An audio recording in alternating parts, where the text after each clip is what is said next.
बहुत समय पहले की बात है। एक गांव में एक नवयुवक रहता था। वह बहुत ही हष्ट-पुष्ट और सुंदर था। उसके माता-पिता दोनों की मृत्यु हो चुकी थी। बस एक बड़ा भाई था। युवक के पास माता-पिता की दी हुई थोड़ी सी जमीन थी।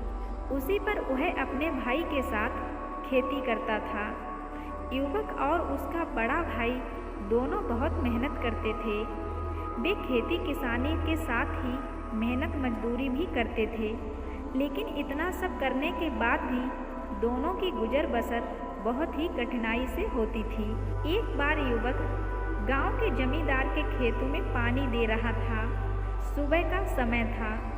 जमींदार के खेत गांव के बाहर थे और खेतों के पास एक बड़ा सा मैदान था। मेलों और त्योहारों के समय गांव के लोग इसी मैदान में एकत्रित होते थे।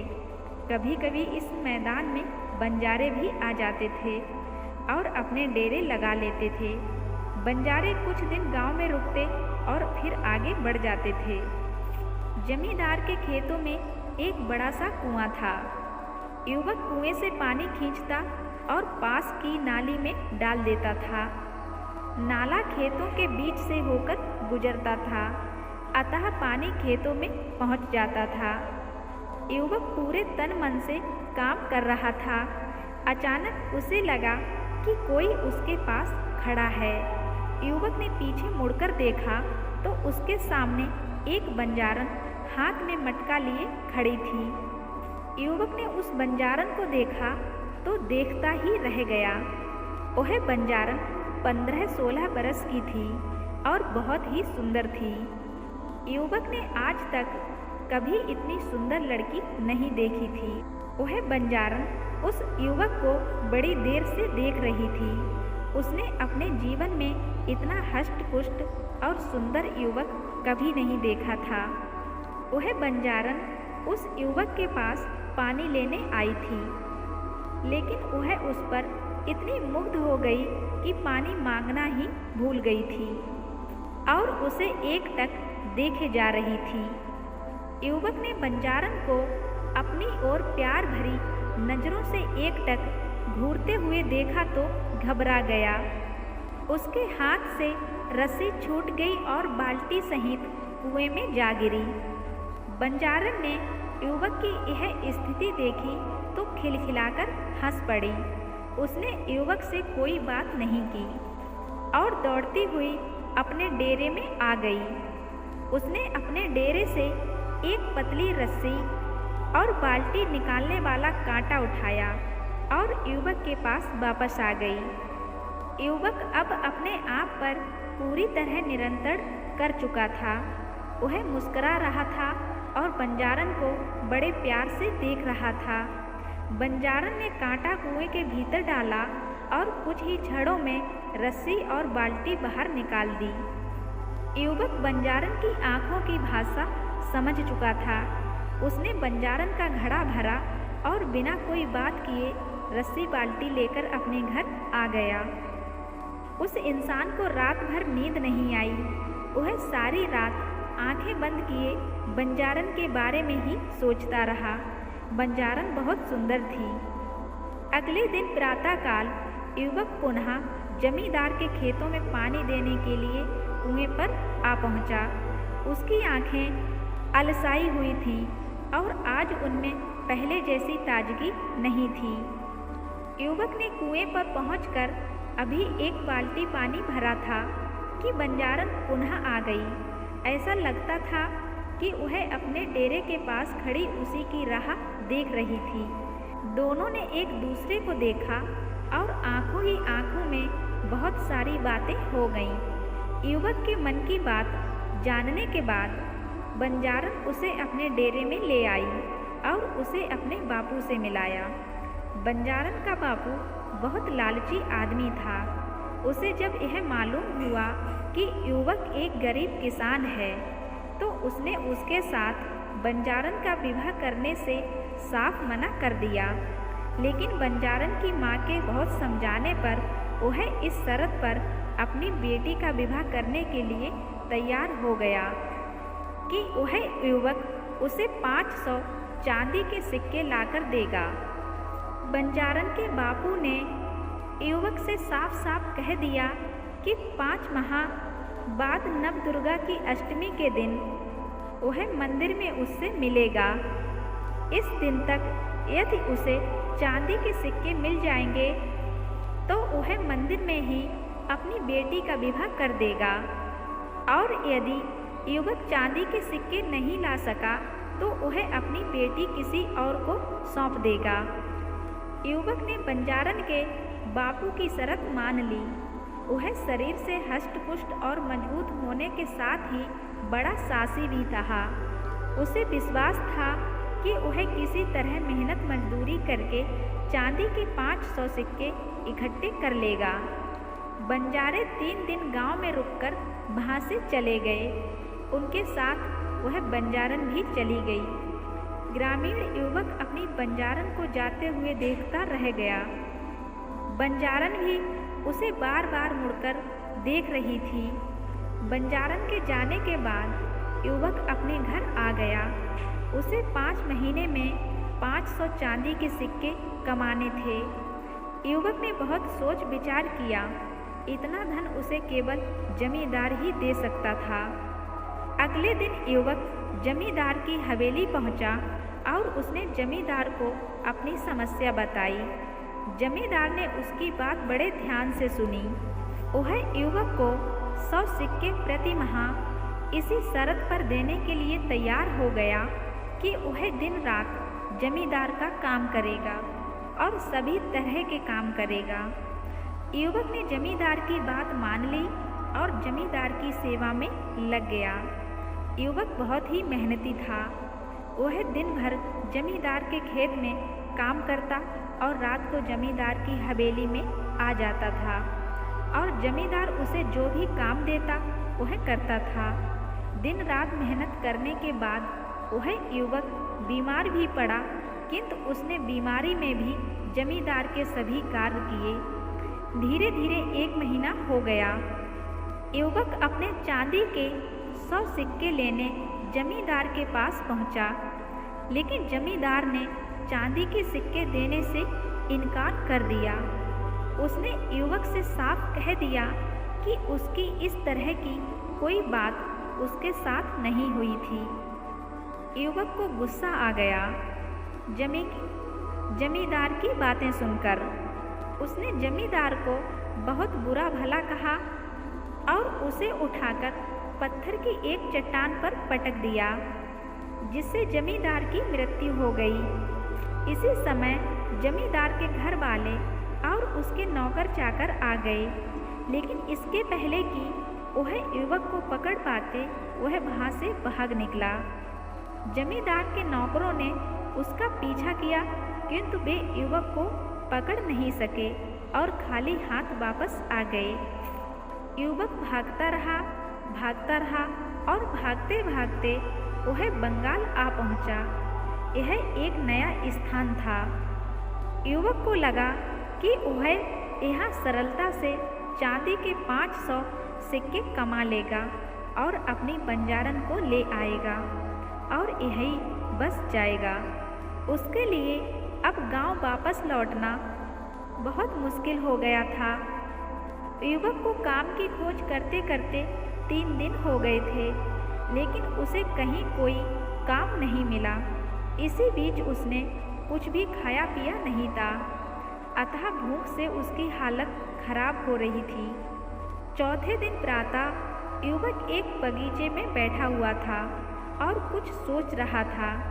इसी समय उसके पास एक सुंदर युवती आकर खड़ी हो गई और उसे देखकर मुस्कुराने लगी। युवक को लगा कि वह स्त्री उसकी कुछ सहायता करना चाहती है। उसने उसे अपने पास बैठाया और सारी बातें बता दी। सुंदर स्त्री ने युवक की बातें बड़े ध्यान से सुनी। उसने उसे सभी प्रकार से सहायता करने का विश्वास दिलाया और अपने महल में ले आई। सुंदर स्त्री का महल बड़ा आलीशान था। सुंदर स्त्री ने युवक को भोजन कराया और आराम करने के लिए एक शानदार बिस्तर दिया।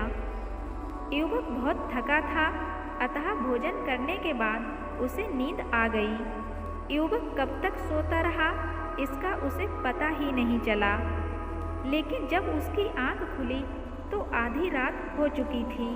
चंद्रमा का प्रकाश एक खिड़की से कमरे के भीतर आ रहा था। युवक उठकर खड़ा हो गया। उसने इधर उधर देखा, सुंदर स्त्री का कहीं पता नहीं था। युवक को बड़ा आश्चर्य हुआ। अचानक युवक के कानों में सुंदर स्त्री के गाने की आवाज़ सुनाई दी। इस आवाज़ में गजब का आकर्षण था। युवक को ऐसा लगा कि मस्ती भरा गीत गाकर वह उसे बुला रही है। युवक उस गीत की आवाज़ सुनकर अपने आप पर नियंत्रण नहीं रख सका और आवाज़ की ओर बढ़ गया। कुछ कदम चलने के बाद युवक ने देखा कि पूरा श्रृंगार किए सुंदर स्त्री आईने के सामने खड़ी अपना रूप निहार रही है। सुंदर स्त्री ने आईने में युवक को देख लिया। वह उसकी ओर मुस्कुराते हुए बढ़ने लगी और उससे लिपट गई। अब युवक की समझ में कुछ नहीं आ रहा था, फिर भी वह यह तो समझ ही गया था कि सुंदर स्त्री उससे क्या चाहती है। इसी समय सुंदर स्त्री ने उससे कहा कि यदि वह उसका साथ दे तो वह उसे अगले दिन ही चांदी के 500 सिक्के दे देगी। युवक के हृदय में बंजारन बसी थी। अब वह क्या करता, लेकिन अपनी बंजारन को पाने के लिए उसने सुंदर युवती की बात मान ली। अगले दिन फिर यही हुआ। युवक दिन भर सोया और आधी रात के बाद उठा। वह सुंदर स्त्री 16 श्रृंगार किए उसकी प्रतीक्षा करती मिली।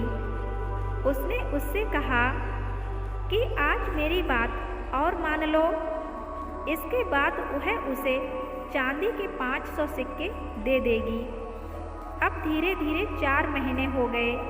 सुंदर स्त्री युवक को रोज आधी रात के बाद उसे छलती थी और उससे अगले दिन चांदी के 500 सिक्के देने का झूठा वादा कर देती थी। युवक के लिए अब और प्रतीक्षा करना कठिन हो रहा था।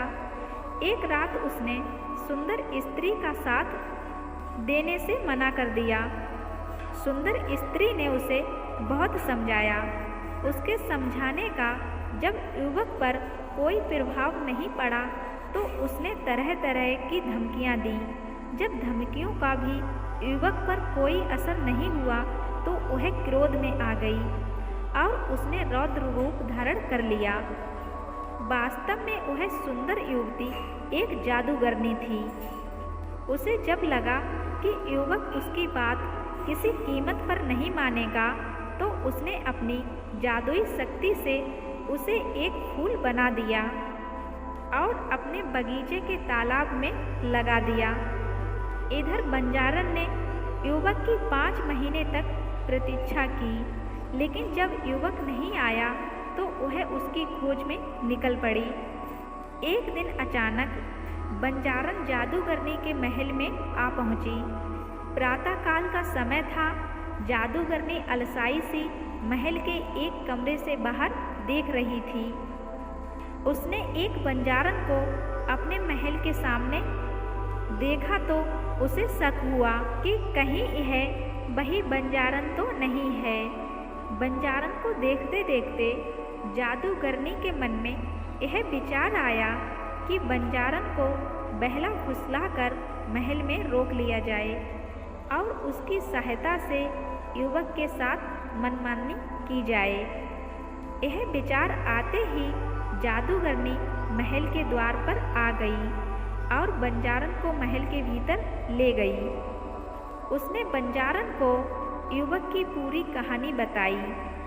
उसने बंजारन को यह भी विश्वास दिलाया कि वह आज की रात उसे उसके प्रेमी से मिलवा देगी, लेकिन उसने उसे यह नहीं बताया कि उसने युवक को कमल का फूल बनाकर बगीचे के तालाब में लगा दिया है।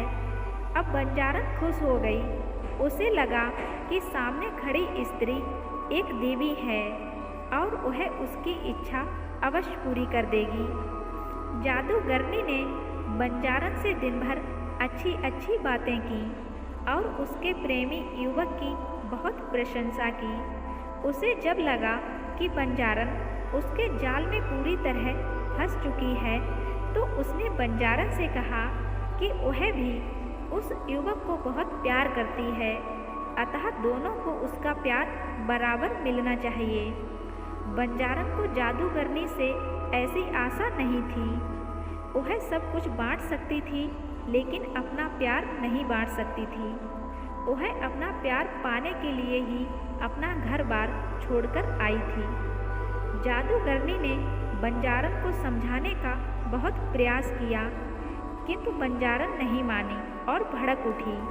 जादूगरनी को बहुत गुस्सा आ गया और उसने अपने जादू से उस बंजारन को एक कीड़ा बना दिया।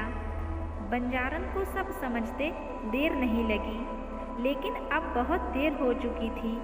फिर भी वह खिड़की के रास्ते महल के बाहर आ गई। इसी समय कीड़ा बनी बंजारन के कानों में उसके प्रेमी युवक की आवाज़ टकराई। यह आवाज़ उसे अपने पास बुला रही थी। बंजारन ने इधर उधर देखा। यह आवाज़ महल के तालाब में खिल रहे एक कमल से आ रही थी। बंजारन की समझ में सब आ गया था कि जादूगरनी ने उसके प्रेमी को कमल बना दिया था। वह तेजी से कमल के पास पहुंची और उसमें समा गई। इसी समय खिला हुआ कमल बंद हो गया। जादूगरनी बहुत गुस्से में थी। वह कीड़ा बनी बंजारन को ढूंढते ढूंढते बगीचे के तालाब तक आ गई लेकिन उसे वह नहीं मिली। इसी समय कमल मुरझा गया और अपने भीतर कीड़ा बनी बंजारन को लिए हुए पानी में समा गया और जादूगरनी हाथ मलते रह गई। दोस्तों, मैं उम्मीद करती हूँ यह दर्द भरी कहानी आपको ज़रूर पसंद आई होगी। अगर कहानी पसंद आई है तो मेरी वीडियो को लाइक शेयर ज़रूर कर देना और मेरे चैनल को भी सब्सक्राइब ज़रूर कर लेना। साथ ही बेल आइकन को प्रेस करके ऑल पे क्लिक कर देना जो ऐसी ही खूबसूरत कहानी आपको सबसे पहले मिल जाए।